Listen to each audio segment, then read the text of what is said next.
Hey, what's up, everybody? Wrestle Matts, Matt Kelly, Matty Riser, back with you as always on a Tuesday night. We are live, Facebook, YouTube, and X, talking pro wrestling comebacks. Matty, what's up, buddy? It's time. It's Wrestle Matts. Time. Yes, Matty Riser, our local sound machine. No use in paying for that. No buttons over here. It is all live on the go with us. Oh, baby, Matty, we are on the precipice of a big weekend in WWE.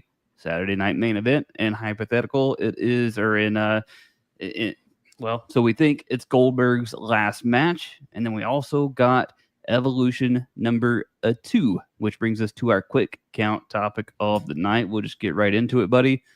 What do you see maybe that's a little bit unexpected happening at either Saturday night main event or Evolution 2?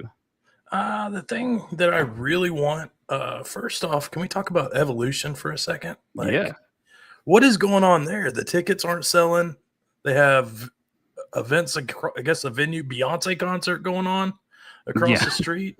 That's like, accurate. what are they doing? What's going on, man? Yeah, so a little peek behind the curtain. I haven't even talked to you about this today. So first and foremost, I know that Beyonce is there because my wife is going to Beyonce on Friday night. So I'm very well aware of that, and I'm pretty sure she's there. I think it's Friday, Saturday, and it skips Sunday, which is or maybe it skips Saturday. Either way, right? Beyonce is in town. The kind of the premiere show. She's over there at Mercedes, which is the football stadium. Right. So I have tickets to both Saturday night main event and Evolution. And I got an email literally just today that says my tickets have been upgraded and that WWE is closing down my section where I bought my tickets and I'm getting moved. But just for Evolution, not Saturday night main event. So I don't know if that's more tickets are sold and they're building a bigger set or less tickets have sold and they're closing that section down. Yeah. I think it was poor planning for something that only happens once a year. Such a big event for women's wrestling. And I don't know how WWE TKO lets this one the ball mess up here, but it's kind of crazy to think that they wouldn't have seen this coming earlier, Yeah, so I mean, the card's a little wonky, right? Like, to your point, we just had Night of Champions, and then we're already staring down this particular show, and in the midst of that, we were not able to get like all the appropriate build that you would want for a show that hasn't happened in like the last 5, 6, 7 years.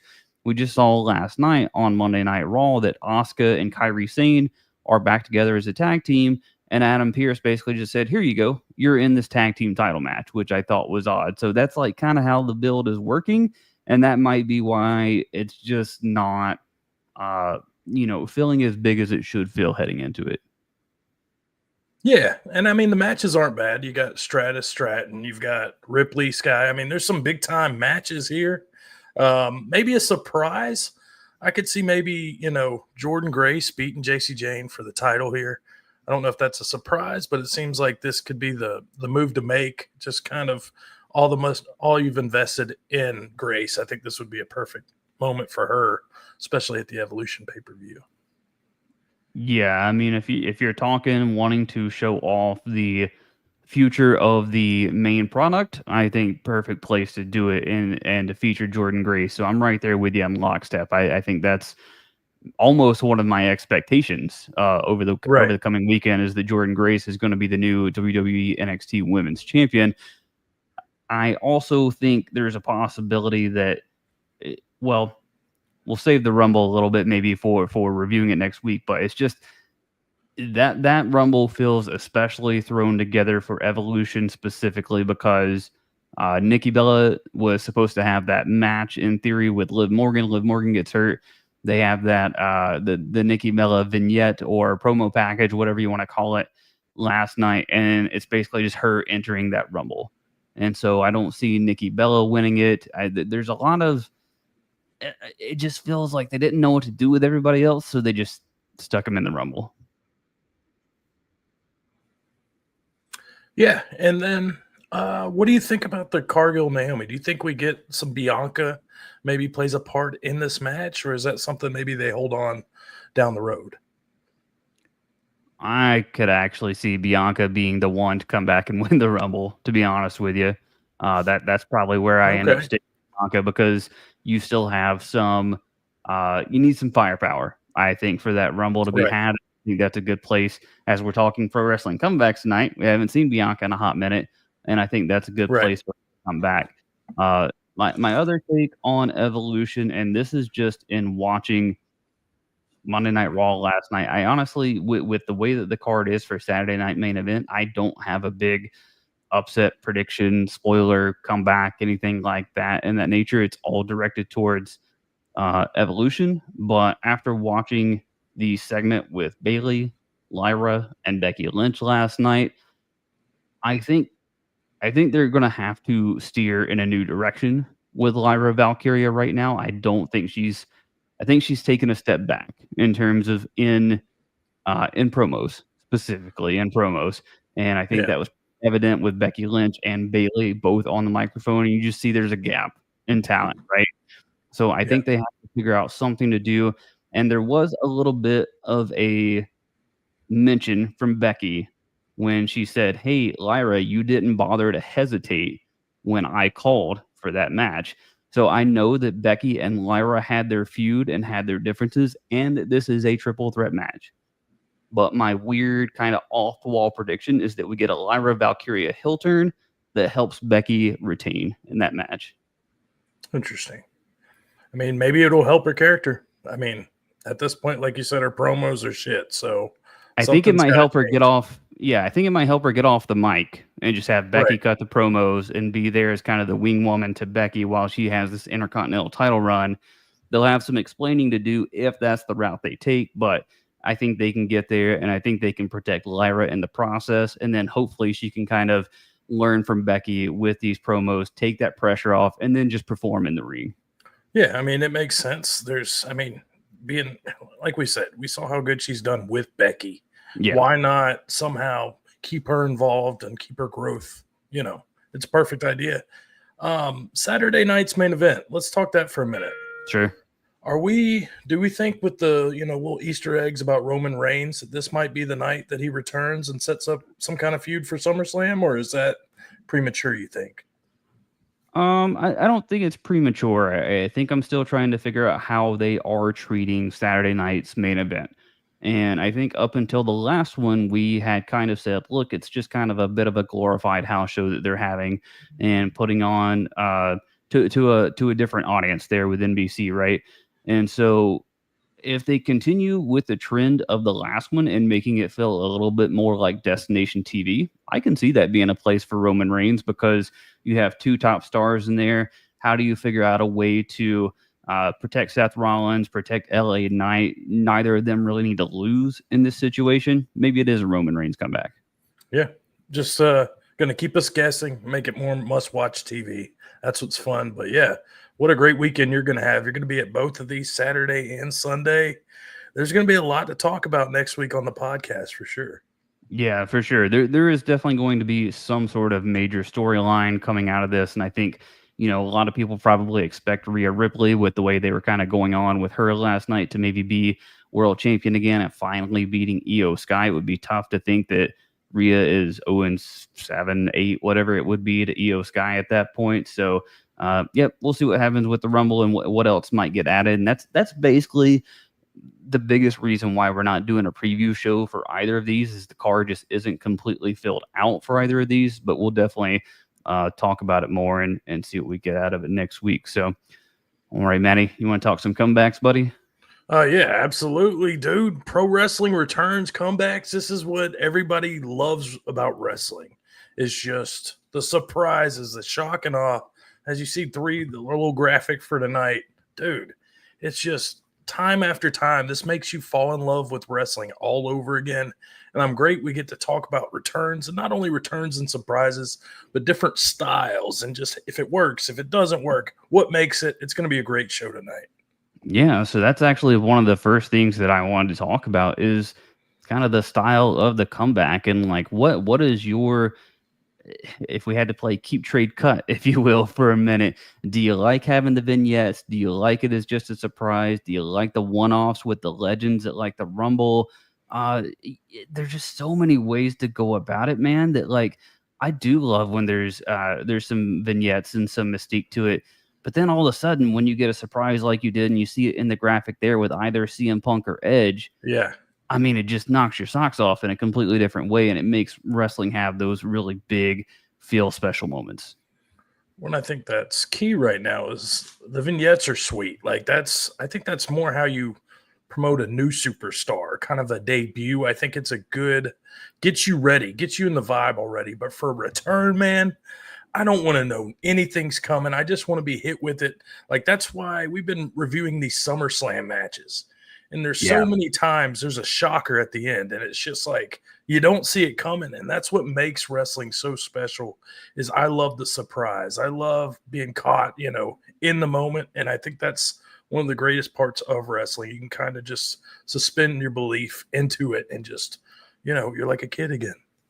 Yeah, good call there on the SummerSlam matches. Make sure you're over primarily on our YouTube channel for those reviews. We've been reviewing 2 matches each week, talking about different SummerSlams.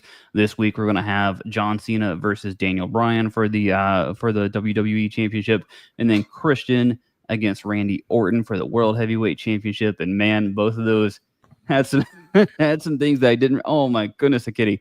If you're watching online. Was not ready for a cat to be on our live stream tonight. Tiger King over here. But yeah, check all those out over on our YouTube page. We'll drop some links and hints to those on our other socials as well. But back to the returns here, Maddie. What are for you and just watching as a fan? What are some of the biggest, best return just pops and things that are the most memorable to you? Dude, so many of them. I'd say as a kid, you kind of went over one, which was the Warrior, which was kind of crazy Mm. that I saw you put that in the show sheet because that was 96, I believe. And that was kind Mm. of, new generation, kind of getting ready for the Attitude Era. But seeing the Ultimate Warrior as like a 11-year-old kid was just brought back that nostalgia vibe. So from the earliest time, I think that's one of those that really sticks out. And then to present day, probably one that we never saw coming. You see him on the screen, CM Punk. Like, talk about a guy who dug his grave in WWE on podcasts, on social media. Like, there was never a chance this guy would be back in the product, especially with Triple H at the helm. And then, holy fuck, Survivor Series, good Lord. But dude, yeah, just so much into a surprise. We saw what the things of how the links they went with CM Punk's return. He's Mhm. wearing, a turtleneck, a ninja mask. They got him out back by a bunch of supplies, just crazy shit. But dude, yeah, what are the ones that really stick out in your brain that really bring you back? Well, funny enough, so we knew that CM Punk was going to go to AEW before he showed up. So I actually watched both his AEW return and his WWE return, which both seem absolutely insane. I will say WWE seems more insane for all of the reasons that you mentioned. Like if you're new to wrestling and this is your first exposure to CM Punk, it is unbelievable the things that this man said and had to say about this company, his former boss, all the other things, and it was a shoe in to never ever come back, maybe into wrestling, and most certainly not into WWE. And if you remember the same night, Randy Orton came back too. Randy Orton also had one hell of a pop. It was unbelievable. I actually watched both today in succession, and to think that somebody was going to top Randy after that is just unbelievable. So I won't belabor on the Edge return, but I was there for that. That's definitely the most insane maybe wrestling experience of my lifetime. I was also at WrestleMania 32 with Sean Foley, Stone Cold Steve Austin, making Crazy. that return. So those are definitely ones that stick out specifically to me. And then the other one, the person that I gotta say, man, as I was watching returns today, that might take the cake for returns is the Undertaker. There's always something special about the Undertaker when he returns for me, Good and when point. that gong hits, the lights go out, people just know you get goosebumps. It's exciting, man. Dude, the Undertaker, and it's not only just the vibe, it's That's Mm. how he came back as the American Badass in the Right, early right. 2000s. And then the whole thing he reverts back to, I think it was at like WrestleMania 20, maybe in the garden. In the garden. Of I course. can't help it. But yeah, just Undertaker, that's why he's had such a long career, is Hmm. being able to reinvent himself and come back and just, like you said, the gong, everything about it just makes you live in the moment. And I like how you mentioned WrestleMania. Was it the one in Texas Hmm. with Stone Cold, Mick Foley, Shawn Michaels? I would have never in a million years thought that would happen at a WrestleMania, where you get all three of these legends come in and they fight like they do wrestling moves. Especially Shawn Yeah, Michaels coming yeah. out in his gear after being retired for what 10 years or something. So just crazy, just all the returns, man. We're getting them all. Give them all to me tonight. And I think that's actually the same. I hope I'm not conflating WrestleManias, but I feel like it's not because that's the last one that I went to. But I think The Rock was there, and I Yeah. think John Cena returned too, all in the same Oh, that's night. right, dude. That was 32, wasn't it? Yeah, 32, yeah. Yeah, that was absolutely that crazy. streak. 30 through 32 of WrestleManias were just on a different fucking level. My God, Yeah. Yeah, it was crazy. crazy. Yeah. All right, let's man, there's so many things that go into these returns as well as we've been talking about, and whether it's the shock factor, whether it be, there was CM Punk, I think Edge kind of had both a shocking and an emotional sort of return there. I watched Edge. Sorry, not to go back to it, but I literally still get goosebumps every time I watch that return. The pop inside of that inside of what was Minute Maid. I don't know what that stadium is called anymore. But it makes the hair just stand on my arms every single time that I watch it. But what is it about, like, the story, right? Because if you go back and we think about Triple H returning, right, in the Garden, right? Right. Um, what is it that goes into a story that connects fans and makes them have that sort of visceral reaction or have the goosebumps or have the hair stand up on their arms to where no matter how that character went away, whenever they come back, it's special. I just think we invest so much of our time as an audience watching these guys every week, and Hmm. especially when a guy you see on your TV every week and they get hurt or they have these bumps in the road. They're humans as well, so they have the peaks and valleys, everything like that. But they put the ads say, they put their bodies on the line. You had Edge was retired for 9 years. Triple H torn both quads. All these things. Shawn Michaels retired. All these. When you see a guy overcome adversity, I think we've seen it played out in Hollywood in movies like Rocky. Everything, you get that underdog feel, even if it's a heel, if it's a face. You want to root for the guy, and I think it just plays with your emotions, and that's what makes it a return, makes it such a pop, such an investment. Man, speaking of overcoming adversity, I showed my wife Rudy the football movie during our relationship, and I was like, I get emotional about this movie. And my wife was like, "Man, it's not for me." Ah, oh, Just completely shut me down on that one. Just like didn't care. yeah. I think it's just the sport, the underdog role, everything about Yeah, it. I yeah, think men have that attachment to it. Not saying women don't. for I sure. just I just think the team building, the sports, everything about it, like it's a wrestling. It's you see these guys every week. Like I said, it's nonstop in your face. So when we're able to be part of it and voice our opinion, why not? Well, and I think for me too, was something that WWE has done over the years that is completely different and that maybe we didn't have in that era that's before pre-internet or before WWE Network or before Twitter, or all the things that we have access to.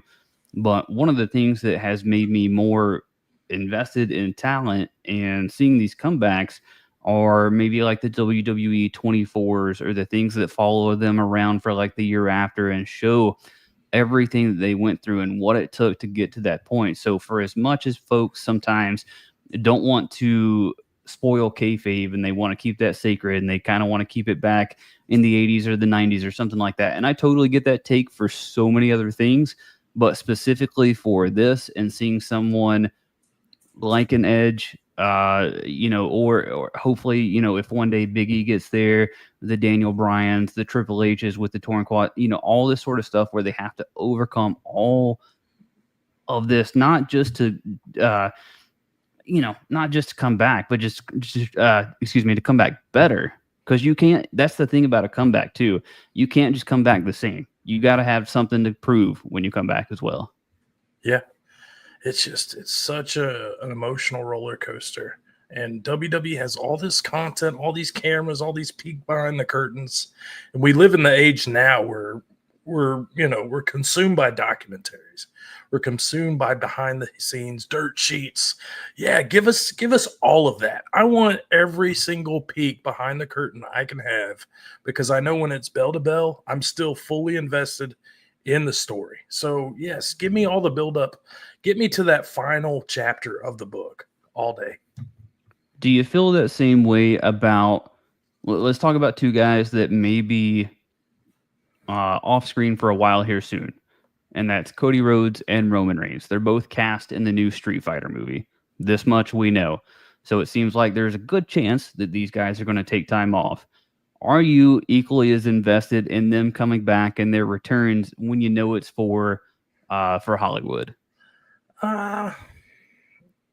Tough. I don't think I think it's on a different tier. Yeah. We've seen, and I think it's also when you see a part-time wrestler who comes and goes, like, I'm not throwing shade at him because he is the OTC, but Roman Reigns, it's hard to get invested on a return as much when you know he is a part-time performer. With a Cody Rhodes, when he came back from the pec injury, invested. Sure. Yeah, it's just a different flavor of the ice cream, right? Yeah.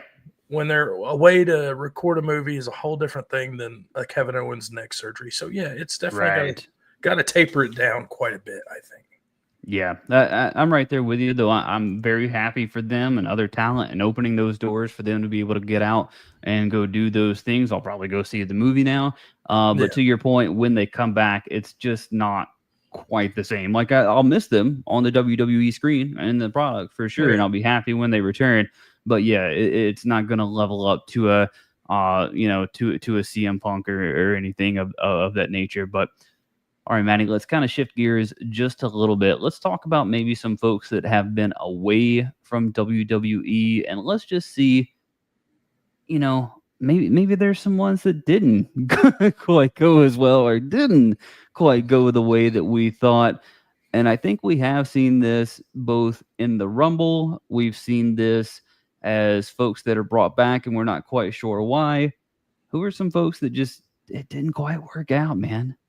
I mean, anytime they try to bring Hulk Hogan back, it's a fucking nightmare. Yeah, that's fair. Now, present day, prior to earlier years, that's a different story. The one that the one that didn't hit, in my opinion, and I might be too critical here, but I just thought it was poorly done. Was the Sting one? I'm not saying I never thought I'd see it, right? Mm-hmm. But the way it hit was not how I expected it. Are you talking about in WWE? Yeah, I think the way it was done was half-ass. I don't think he was the worst return we'll ever see, but I just don't think it hit the way it should have. There was so much you could have had with Sting. So to me, when you think of the ones that didn't hit, I think that's the one where they missed the cake with the Undertaker match. You bury him at WrestleMania to Triple H, and then he comes back and gets hurt by Seth Rollins, goes on to AEW and wrestles for like another 10 years. To me, this is like one of those, you hold on to what you've got and you build. This guy is a legend. If you're going to do this with Goldberg, you damn near sure better do it with Sting. Yeah, that's an interesting case that they couldn't. I mean, it was very clear when Sting came to WWE that the Undertaker was the match, and he's even said as much, in interviews since those years, that Undertaker was the match. A lot of years the WrestleMania card is supposedly done well in advance. That was one of those situations where they said, "Hey, this one is done." I believe, that was 31. That was him and Undertaker and Bray. So that was that particular match. Of course, that's the year after he had already lost, Taker, that is, to Brock Lesnar, losing the streak there at 30. And so, still, though, it feels insane to have WCW's biggest star. You get him after all of those years. He makes this, debut slash return, whatever you want to call it, to that product, and they can't figure it out. To me, when you get that opportunity, you just take it. You just take it and run with it. When you had, even in the dying days of WCW, Mm-hmm. you still had 3 to 4 million households watching WCW for Sting, for Right. Ric Flair. So there's only a certain few wrestlers that didn't cross over. So that was such a pivotal moment to gain a following by doing a guy right. Yeah. Like, you don't bury Sting when he has this opportunity. Like, if Triple H would have lost that WrestleMania, would it have mattered? Like, hindsight No. 2020, no. No, not at all. And I mean, I was certainly, I was in the crowd. I was I was devastated that Sting had lost, for sure. And the injury with Seth Rollins. Unfortunately, those things happen. Especially with an aging performer, which Sting was at that particular time. Obviously, not in his prime, so it's unfortunate that that happened. But I think there's probably things that after that, given what we saw from Sting in AEW, that something about WWE just didn't fit. Like, he went there, he did his thing, he got the treatment he got, injury or not, he decided it wasn't the right place for him, and then moved on. And you saw what he was able to do in AEW. Yeah. And what about Blue Tista? What went wrong there? Because he was still like in his prime, wasn't he? As a performer, I thought. At least not at the end, I didn't think. Is that the whole Daniel Bryan Yes The movement Yes movement, as part yeah. of that? Yeah, And so I mean, there's so many thoughts about that, and I don't think any of that's on Bautista. I think that's timing, place, situation, and fans feeling like they're owed something that was happening and that was organic in the Yes movement. WWE went in a completely different direction, said, "Here, we want to give you this." Fans are like, "Absolutely not."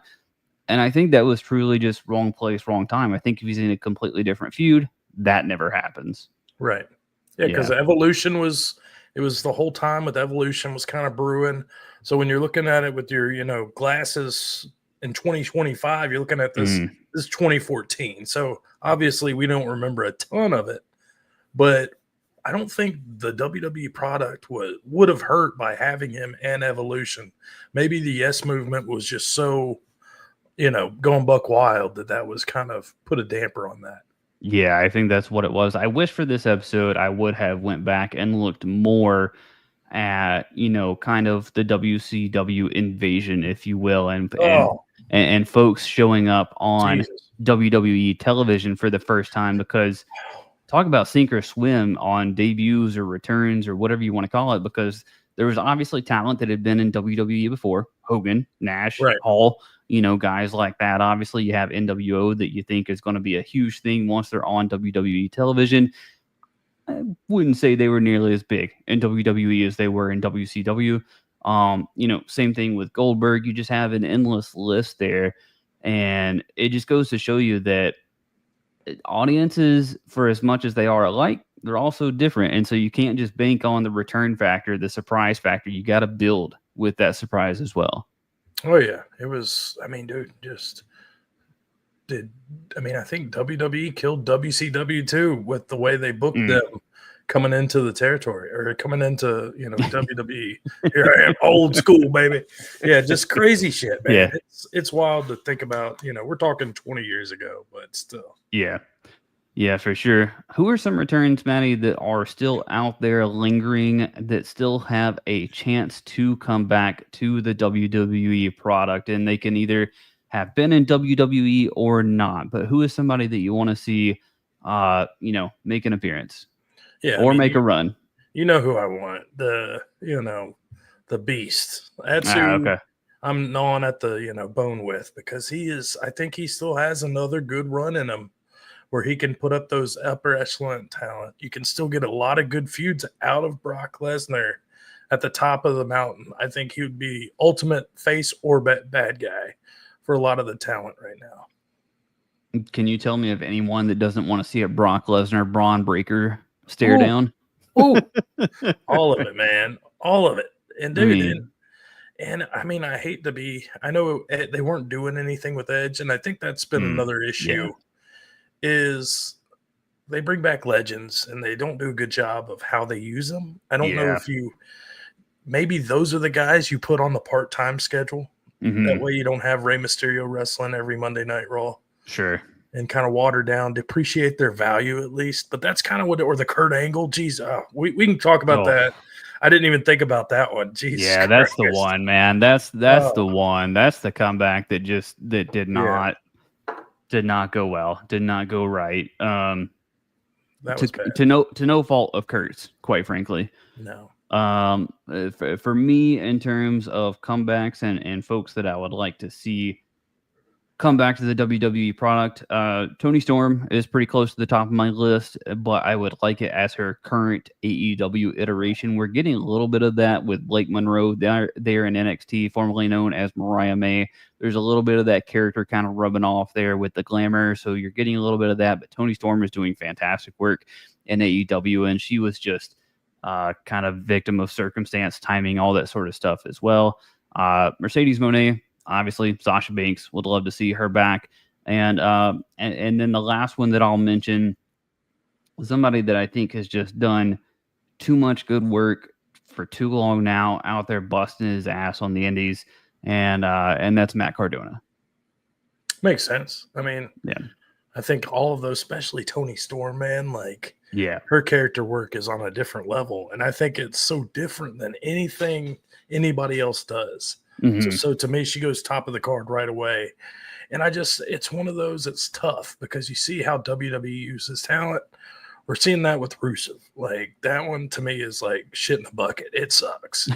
Oh So I no. would just I hate watching Rusev. I was like, no uh, wonder AEW didn't use him for like 2 years. This is awful. And it just I don't think it's him. I think it's the character. Like it's just okay. not what you need. Like I get some of it, but I think it's too much depth to it. Like I just love the Bulgarian brute who would go in there and just fucking demolish people. And that's what I wanted.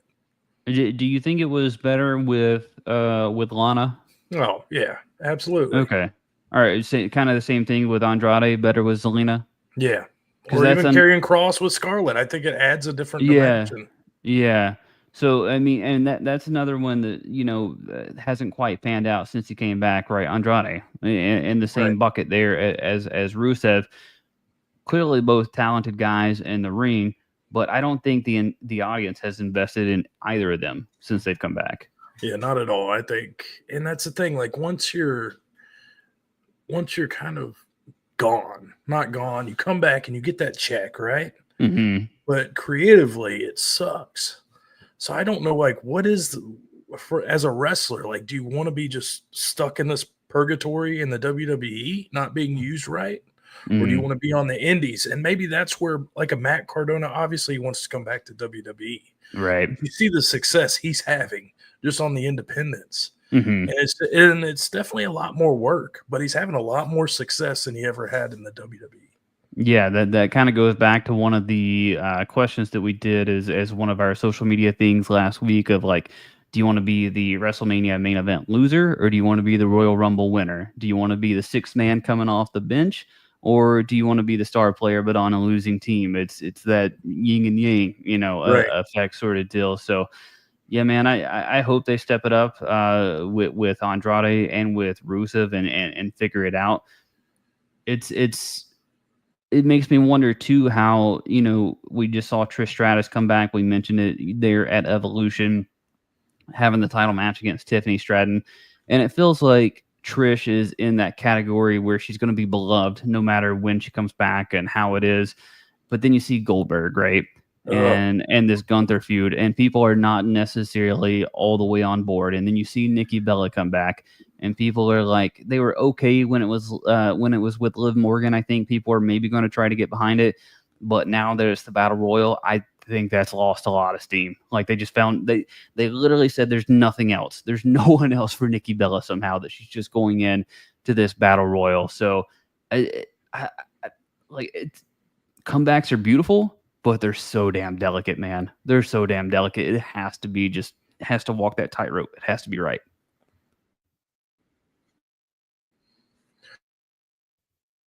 Well, and do we ever think we talked about this around the Rumble? Do you think AJ Lee still has another run in the WWE, or is that kind of ship has sailed? She's in the Edge, Daniel Bryan, CM Punk territory for me, in that I'll believe it when I see it. It's not that I don't want it. I think she would be fantastic if she comes back, and I do think it would probably be closer to something towards a one-off. Maybe now that she sees that it is a healthy environment for CM Punk, and that he's out there and having fun, maybe that Yeah, makes it more tempting for her to want to come back for some sort of interaction. But it's not somewhere where I expect it at all. yeah. It's one of those, kind of good to think about. We kind of step away from this surprise returns when it's not Rumble season, but you Yeah. do, like you said, you do have CM Punk already there, so I think that opens the door. And then one other one I wanted to discuss. I know this is another Rumble guy, Big E. Like it just looks like he's never going to be medically cleared, or if it is, it might be 9 years, like a Edge. Yeah, literally exact same boat as everyone else Yeah, that I just mentioned, and unfortunately, whatever happened there with him, I've heard him talk about his injury there, and just like how he's continuously working. And the good thing for Big E specifically, not that any of the others didn't have other avenues and finding things to do post WWE career, but man, that thing just it ended so abruptly, right? Um, but it's good to see Big E doing these kickoff shows. He's been doing some voiceover work. He's been doing some things, I think, in like the animated world as well. So, for as much as I want to see him back in the ring, I'm glad that yeah. he's out there, happy, healthy, doing his thing, newly engaged, or not newly, but relatively newly engaged Big E. So, got good things going there. When I love like when they keep a guy's name relevant. I think that's Yes. big too. You can do those. We saw it on Raw with the New Day and the funeral and Oh whoever my was God. passing them by.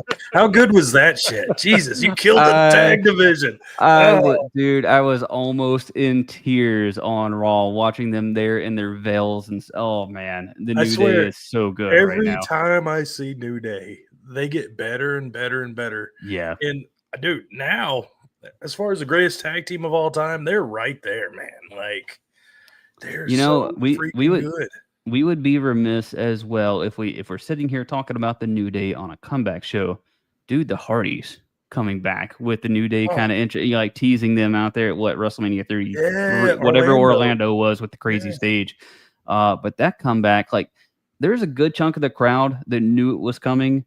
And there's a good chunk of the crowd that didn't, but you could start hearing the Oh, deletes, as they were kind of teetering up there, and then to just hear that music and see Jeff skipping out and Matt going to, like, man, that's an incredible tag team return.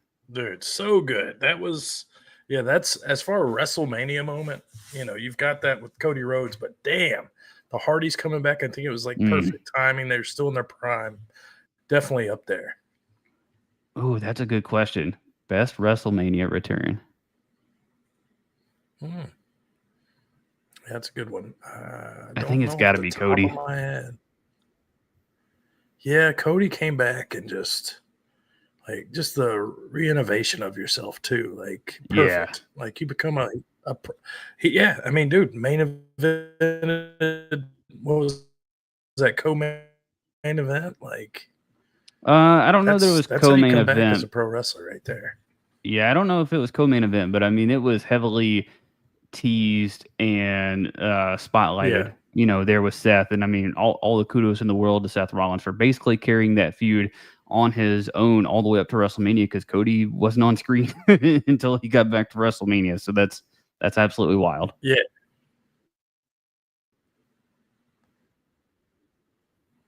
Do I still got you? absolutely. I was like, oh man, still. Yeah, you got me. We're live, pal. Okay. Okay, there we are. We're a little bit delayed on my end, but that's all right. All right. Anything else you want to drop on this particular on this particular topic, Maddie? Whether it's folks that you want to see return, whatever the case may be here.